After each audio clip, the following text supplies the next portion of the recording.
welcome to my book launch for the Rising Workbook, How to Create Your Own Rising. This is the book launch for a spiritual workbook that I was tasked to create. Today's date is May 25th, 2024, and this is a cross-presentation between Vancouver UFO and Seattle UFO Network, SUFON. So thank you, Mimi, thank you, Carol, for having me, and Troy as well, too. Because I came out midlife with memories of alien contact, and because my story is very bizarre and challenges many, I will put clearly right here that since I've gone public, the evidence for my story has grown. I especially want to highlight this in context to this next move I have made in creating a spiritual workbook. So let me summarize that evidence for you here. I've passed a lie detector test. I have continued videos of UAP. Have had other people on record experiencing the paranormal occurrences, which are commonly associated with contactees. Never mind the discovery of fascinating crossovers my story has with multiple different data sets of the phenomenon, things I have been documenting on my YouTube channel, such as missing 411, with several of my contact locations seemingly out in the middle of nowhere, turned out to be in the vicinity of paranormal disappearances.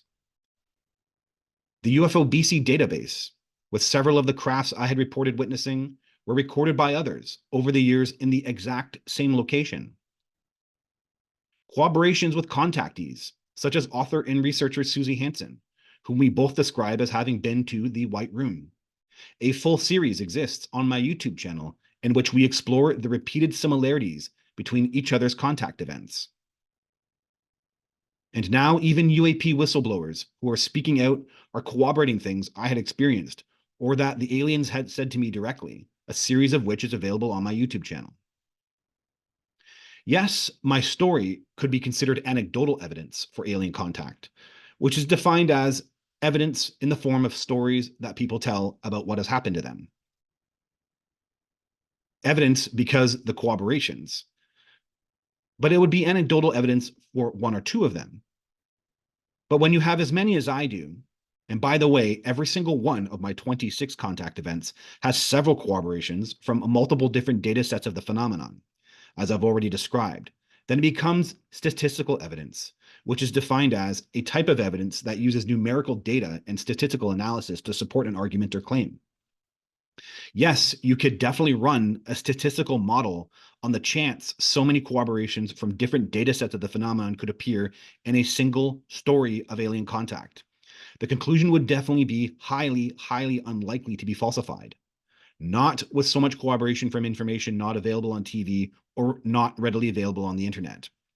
By the way, I'm just putting this out here. No one has ever claimed I hoaxed or made up my story. Not a single internet troll has ever claimed the entire thing was fabricated. With all the information I've provided, that is as if I had made it up. And if you're a critic and that entices you, then you have to address all the points I have just laid out. And you know what I say to that is to bring it on. I don't know that that will be in the final cut of this video, but I do want to point that out, that's a fact. No one has ever claimed I made this up, and they would have a lot of trouble doing so. Now, the typical evidence I see people wanting is, why did you take an alien pen or an object and sneak it off of the craft, an object which could finally prove alien contact has been happening? But the answer to this question lies in the reports of contactees who describe a craft that feels alive. It is alive with a quantum AI that knows your thoughts, feelings, and impulses. It runs the show of the contact event. Plus, between the beings themselves and the craft, they can see the future. There is no opportunity to do anything that they don't want to have happen. And that is something that actually makes sense if you were an alien species coming down and interacting with humans in this way. Another common question I get is, why doesn't a contactee ever have undeniable evidence, like a picture? Not the way, by the way, that I believe these pictures are real, but they were from the internet and I thought they were funny that, a gray alien, not wanting to have his picture taken. I'm pretty certain the reason we don't have a picture or anything that would be undeniable evidence is because I'm convinced the presence of the entities will create worldwide ontological shock. The biggest disservice we had is that we thought this would be like Star Trek or Star Wars characters. But the phenomenon is evidence for the reality of the paranormal, the afterlife, past lives, dimensions, and the being and the bending and control of space and time. These are things humans can only fantasize about. Therefore, all any contactee can do is help warm up and prepare others. But it is official human leadership that will turn the skeptics into believers. So I'll refer to the line the elder said in my 7th contact event in terms of humanity joining this dimensional galactic presence. It is a slow-moving and intuitive process. So, now that I've established that my alien contact definitely happened to me, the drive for this workbook comes from an insight I received from the beings directly and 2 messages they relayed to me. You could say I was programmed. The elder was very aware of my writing of the workbook and helped me with it. Some of the exercises come from her. So if you know my story, you know I was tasked. In the 24th contact event, she said, "We will need a lot of gurus on the planet when the time comes because the change is about to happen." She continued, "At a depth, the planet produces a charge that feeds the life living around it. And that charge will be altered and changed, producing a new frequency on your planet. And that's when we step in to take charge of the new frequency. It will be a dimensional shift on your planet, and your species will have the proper stock of genes to make use of it. And we will do it together, humans and our species." What this says to me is that there will be an environmental necessity, a change in the environment, an electromagnetic frequency change that will require us to know we are spirits, to know that we are consciousness that does not inhabit the body. This insight into future events is part of the motivation for the workbook. In the 25th contact event, the elder said, "You will write a book." So just as we were explaining, Ian, that yes, contactees can get instructed to literally write a book. It will be a spiritual workbook because you are a spiritual person. Your book will free minds, and it will be about us and everything you've seen and everything you witnessed and everything you learned from us. We want you to go and teach what you learned from us. But there's something else.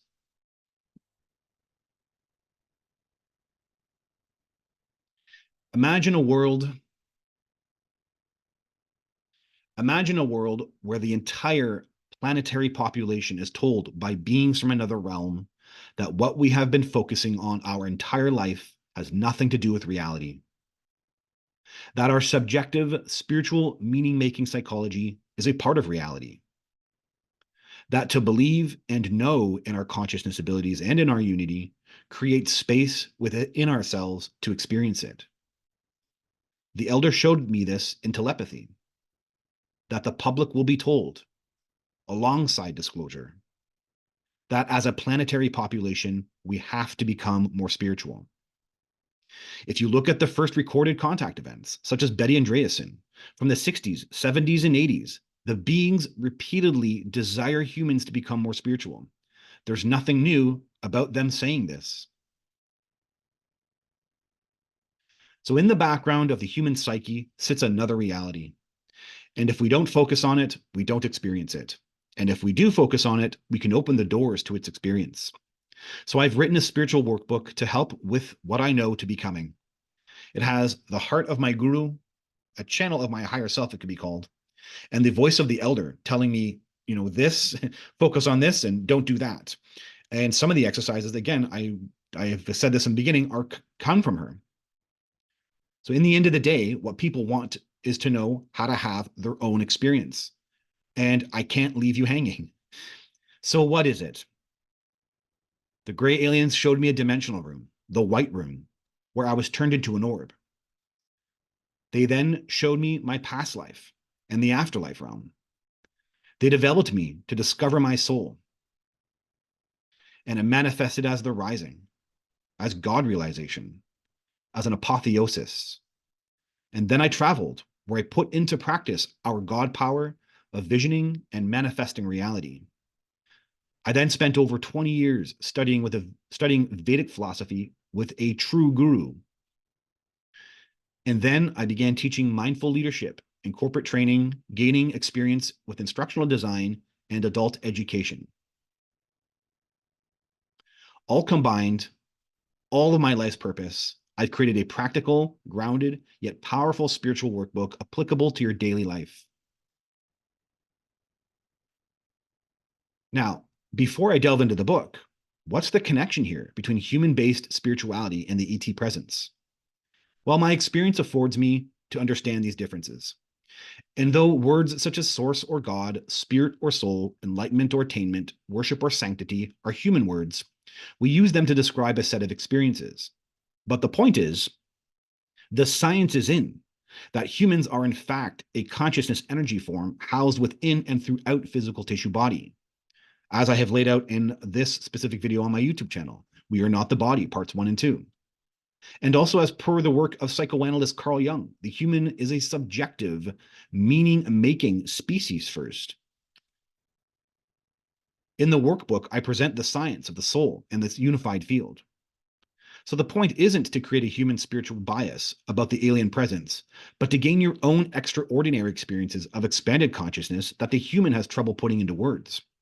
An aspect of ourselves that remains hidden to us, yet the aliens can interact with, or can be opened simply as a byproduct of alien contact. And that's what my workbook is designed to assist with. So in this workbook, you will find your source. If you put the exercises into practice, you will find the conscious, unified field force within and learn to rely on it. Science was born in the age of enlightenment as a rebellion against religion. With Descartes' line, I think, therefore I am. We think we are our brains, but it's not I think, therefore I am. It is I am, therefore I think. We are spirits first. We are a being state, an energy form first. And we resist so much the basics of spirituality that the universe itself is alive. And the universe is permeated with awareness throughout all of existence, through everything you see and touch and taste and feel. And our awareness is an offshoot of that grander awareness. So that is the God force, meaning it's not mechanical, it's alive. I can't talk about my guru too much to respect his privacy, but I will say, of all the teachers online and those who are very public, no one has the powers of my guru. His abilities outranks those of others I've witnessed, meaning the gurus of the Vedas are doing it right. They don't see the universe mechanically, they see it as alive. Then when you see the quantum field as a self-aware field, you can interact with it. And then all your own powers of consciousness open up naturally, meaning the way of the gurus is the way. And to me, it appears in line with the gray alien abilities. In my workbook, you will learn one of the most scientifically proven powerful Vedic meditation practices to remove the mind from interpreting your reality and experience the peace of pure consciousness. These are excerpts from my book. The type of meditation I will provide for you, which consists of breathing, focus, and mantra word repetition, is documented in the decades-long study on meditation as the most beneficial for your brain's neurology. Focused breathing meditation in numerous well-documented studies reduces blood pressure, stress, regulates immunity, aging, cell decay, and replenishes the frontal lobe, which uses up a lot of energy in our everyday thinking. The anterior cingulate becomes activated, which is a structure of the brain designed to regulate emotions, reducing anxiety and irritability, and countering the effects of depression, while enhancing social awareness, learning, and memory. When meditation is combined with a mantra, the effects in the brain only increase. Activity in the prefrontal cortex enhances an area of the brain involved in maintaining a clear, focused attention on a task. When the mantra is a concept or a goal, your brain begins to relate it by increasing activity in the thalamus, part of the reality-making processor in the brain. Over time, the concept becomes fused with your identity. Mantras have been shown to have a distinct, powerful, and synchronous effect on the cardiovascular rhythms of practitioners. From a spiritual perspective, each mudra or mantra is associated with a theological or metaphysical idea. But from a scientific perspective, any form of repetitive movement or sound helps to keep the mind focused. Newberg and Waldman, How God Changes Your Brain. Meditators, while not meditating, have higher levels of parietal activity in the brain, which are signs that meditators strengthen one's sense of self in the world and the spiritual dimensions they experience. The increase of parietal activity is associated with alertness and empathy, the ability to resonate with other people's feelings and thoughts, and increased consciousness. I can say personally that I don't believe we can achieve the level of understanding about our connection to the universe, one that allows us to live a complete and fulfilled life without meditation. Its history starts with the Vedas, and its purpose was to self-realize that source is inside you. In my book, you will learn to take the mind beyond duality and beyond time, to expand your consciousness by discovering your dimensionality, your no space, no time self, with exercises on remote viewing, past life awareness, and gaining premonitions. I once heard someone say I've looked into the research on the CIA did on the remote viewing, and that apparently only 11, by the way, people who don't know remote viewing, it's being able to peer into other locations of space, seeing, other distances beyond space, and to see them they assume it's with your mind, but I argue it's not, it's with consciousness, which is beyond your mind. And I once heard someone say that only 11% of people can do it, and that's why people struggle with it. And I argue it's actually not that certain people can and certain people can't, but the issue is always about how to get the mind out of the way. And the practices within my book are all about how to learn to get the mind out of the way from interpreting your reality. In my book, you will find your purpose and learn to vision to create it into physical reality to fulfill your heart's desire. So everybody wants to know how to find their purpose. And I used to have a purpose workshop that I created for corporations, and it was very successful. So I put those exercises in the book and combined it with my decades-long success with visioning, so you can manifest your purpose. From beginner to novice, there are multiple different types of exercises for all types of people to gain awareness of our expanded consciousness, our dimensionality. In summary, the bottom line, I'm not teaching you. I seek to get you to have the experiences yourself, so you can be the judge. And that's why it's a spiritual workbook. Now, the format for the workbook is modeled after how the entities created the Rising. I was actually meditating when I saw the potential to create a workbook with how the beings created the Rising, specifically the first, fourth, and fifth contact events, and then the events around the Rising. So I'll outline all that here, as this is from my workbook. So chapter 1, do we really know who we are? Theory and practice are two aspects of every branch of knowledge.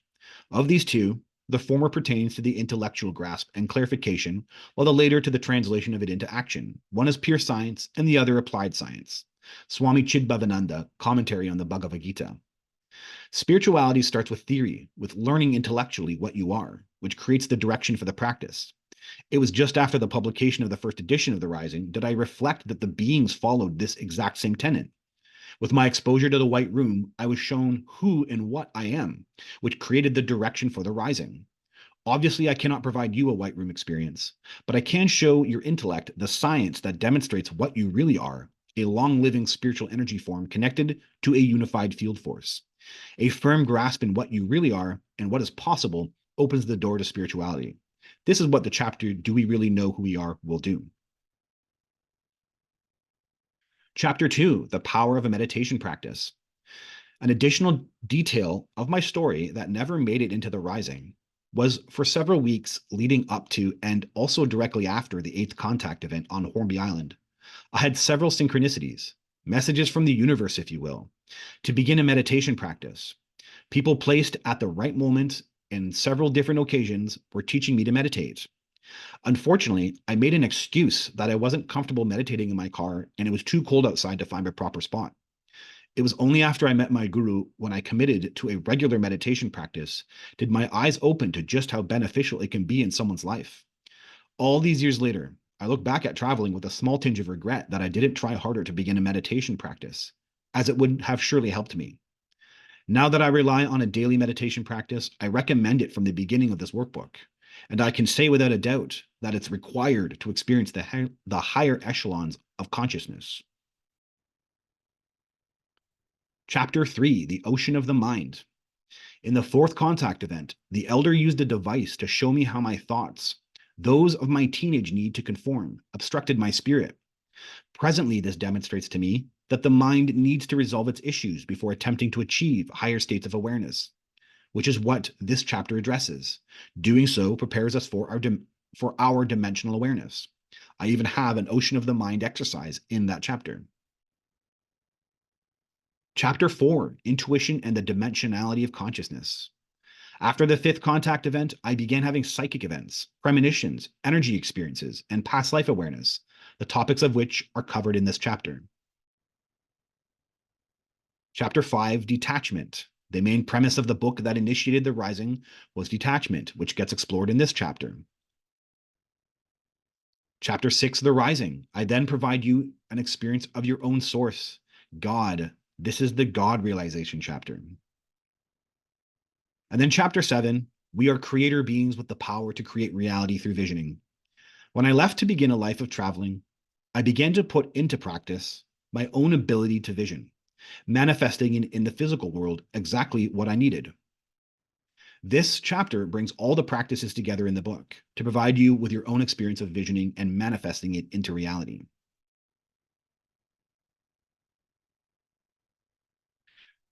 Okay, so I wanted to have a section on to clarify some ideas of what people probably think this book is about. And there's a lot of, that's what this is, what this book is not. I think spirituality is confusing to a lot of people. I think that's actually the human problem. Spirituality is a lot of different things to different people, and there might be assumptions what this book is about. And so I wanted to clear up what it is not. Astral projection. Many people focus on astral projection in this field as a form of spirituality. And that's fine. By the way, I'm not judging I'm not judging anything actually. I'm just clarifying maybe a perspective that I have about why I did and why I don't do things. And so in this case, I don't cover astral projection in my workbook. And I keep it to a minimum, and this is because I understand the astral world to be a mirror dimension, projecting one's own shadow if you aren't careful. So an example is, let's say I get you to imagine you're flying to the moon. Are you actually going to the moon? No, you are not. Yet if you know how to release your mind from the entrapment of space and time, which the exercises do in my book, then in time you will be able to feel the difference, quote unquote, feel the differences between your own mind's projections versus the images and sensations from outside your mind, all of which I cover in the book. The idea is to master the mind first, learn to understand its creation of forms, and grounding yourself in the source of your consciousness. Then you'll be able to discern which images in these realms are yours and which are not. Spirituality is not a mechanical process. Many want spirituality to be mechanical. Push a button, your third eye opens. Touch a spot, your kundalini rises. But this approach takes no responsibility for one's own thoughts and feelings. You can actually open these naturally with an alignment to your source, which is done through an awareness of our thoughts and feelings. To do so unnaturally can be damaging, or simply you won't experience anything. Spirituality is a subjective, meaning-making process. Go back to Carl Jung's myths of man. Spirituality interacts with the meaning-making process of your psyche. It's not scientific, which is a construct of the mind.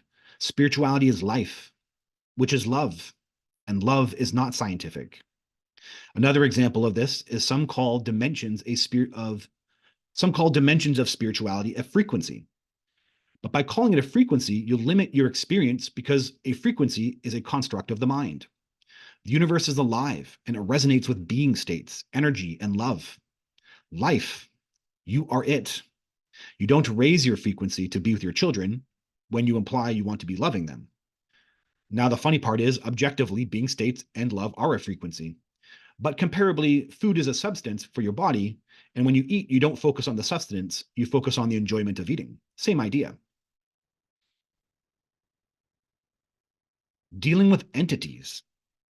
A lot of people promote channeling or meditating to interact with an entity. That's great, and I believe everyone has their calling. I myself have referred to some content that could be considered channeling, such as Conversations with God by Neil Donald Walsh. I'm thoroughly convinced it's some people's purpose, and that is their strength. Yet, if you aren't aware of your own thought forms and the symbols your subconscious produces, then you can easily be fooled believing that a channel is coming from something else when it's in fact coming from your own higher self, or simply just your mind. Also, if you're not empowered with your own higher self, then you can attract negative entities, which I believe to be dangerous. Focusing on the God aspect of the self with the practices that are in the book, I have considerable experience dealing with invisible entities myself, and I don't talk about it too much. I don't talk about it publicly too much anyway. So I have a video on my YouTube channel called How I Helped a Ghost Transition to the Afterlife. And the premise here is that this ghost was disturbed, and had anybody else interacted with it, they would consider it a demon. It had a disturbia around it. And having my own practice of focusing on the God self, I could feel its God self, and it knew I could see its purity. And so it wanted to interact with me and wanted me to help it. And I have the whole story there. But the premise being is that that exercise and practicing I did for myself had me being able to identify its higher self or its purity as well, even though it was shrouded in this disturbia of its own creation, because it had passed on in some kind of disturbing way. And anyway, that's all laid out there. I'm also going to tell another story I've never went public with. One of the times I've interacted with entities, and it was actually after the 10th contact, a presentation I did on the 10th contact event, which some of you guys were here for that. And if you recall, that was the twin. I don't know if you actually recall, guys. If you remember, that was the time that I presented in Vancouver UFO, and someone had hacked in, and they were drawing on the presentation. And that was the only time of mine that had ever happened. Someone had hacked in, and it was a very weird time, and it had a weird vibe. The whole night had a weird vibe because of it. And then I actually was visited by an entity that night, and I didn't talk about it too much because I dealt with it fine. But I'm convinced it was a lizard creature. Now, I'd never dealt with lizards on the physical alien contact side. I'd never seen them. I'd never addressed them, and I never had an experience with them. But after that night, after I'd done my contact event, by the way, most nights after I did presentations, I was always visited by the entities themselves, the beings I deal with, either through orbs or they would display themselves some way. So it wasn't uncommon that an entity approached me after talking about my contact events. And this night was very different. I was sitting in my living room, and I could feel it came in, and it was huge. It was like a big towering presence, like a 7 foot, 8 foot tall thing, and it felt like a lizard being, and it was actually a little bit intimidating. But I treated it with reverence. I was just in awe. Okay, I was just open hearted and treated it with reverence, and you know the other side I want to tell about this, the reason I was open to this type of stuff is because at that time, a lot of people were, hard about gray aliens, and they were negative about gray aliens. And I was open to hearing from other entities if maybe I was doing the wrong thing talking about gray aliens.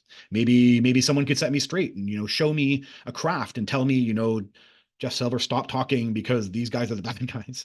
And I was open to that. And by the way, several times I'd gone out saying, hey, someone can communicate with me if I'm doing the wrong thing here, because I don't want to be doing the wrong thing. And nothing had ever happened. And so I treated this moment like maybe that's what this is.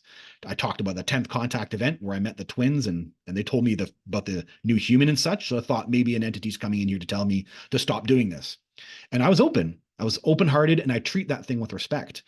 And when it saw I treated it with respect, it dropped its guard. It actually kind of had a sensation of oh, he's not, he doesn't have his guard up with us. And then I was like, hey, what are you doing here? Tell me what's going on. I was just treated it with respect. And it literally sent a message, we're watching you. And that was the end of it. The thing left. So it was just trying to tell me that, I guess because I was talking about the 10th contact event, which is pretty big world stuff. I don't know. It seemed to be aware of that or something. It wasn't really giving me too much more information. And then it didn't really seem to be a threat to me at all. So the premise is, and I have several moments like that. And the whole point is that what I learn is when you treat entities with reverence and sacredness, it brings their guard down. And if I treat it with respect as a universal entity, then you get that respect back. And the problem is, the only way to see other entities as divine is to see it in yourself, to see the divinity that you have within you. And so that's what my book does, exercises upon exercises to find the divinity within yourself. And these are things and tactics I think protect you from dark entities. If by accident, even if you're exploring the invisible world around you, whether it's in nature or whatever it might be, these are the ways to protect yourselves, or by finding your divinity within. And so many are trying to experience their consciousness abilities. When you focus on your source, then your abilities, psychic, remote viewing, empathy, they all open up naturally. And they open up naturally within the wisdom of source.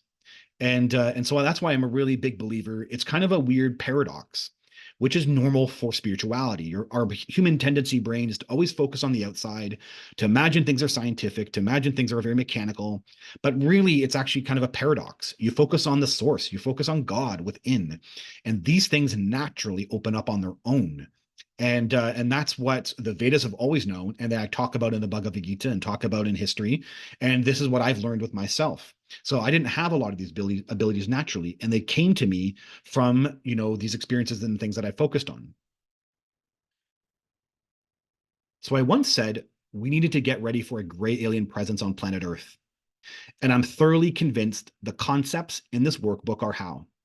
It won't just prepare you for their presence, but also their consciousness technology.